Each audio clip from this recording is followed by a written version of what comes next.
fait 6 tonnes d'œufs. Le diamètre de la cloche fait 2,20 m. Voilà. Donc là, l'opération consiste à la descente du haut. Quelle hauteur? 45 mètres. Comment on fait techniquement pour descendre un tel mastodonte? Donc, là, on a utilisé un palan mécanique de 10 tonnes HL, auquel on a adjoint des élingues qui sont prévues pour pouvoir soulever jusqu'à 8 tonnes.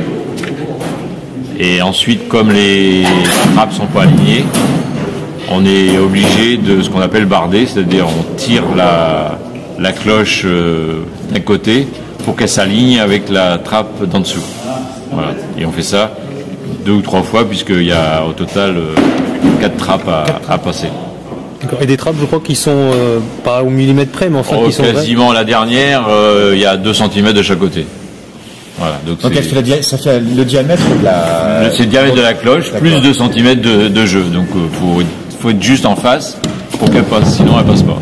Et en tout, il a fallu combien de temps pour la descente? Alors on a commencé en fait hier après-midi.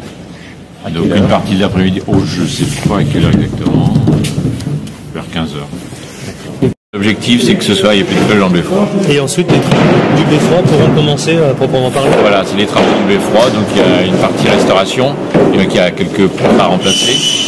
Et ensuite on va le soulever pour pouvoir mettre des patins anti-vibratoires entre le beffroi qui est en bois et la maçonnerie, de manière à limiter, lorsque les cloches balancent, les vibrations sur la maçonnerie. Parce que ces vibrations, elles fragilisaient l'édifice?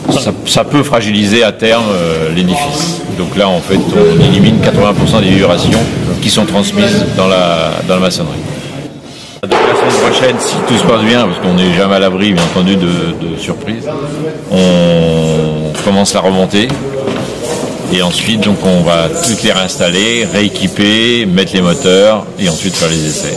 Voilà, avec l'objectif qu'elle sonne pour Pâques.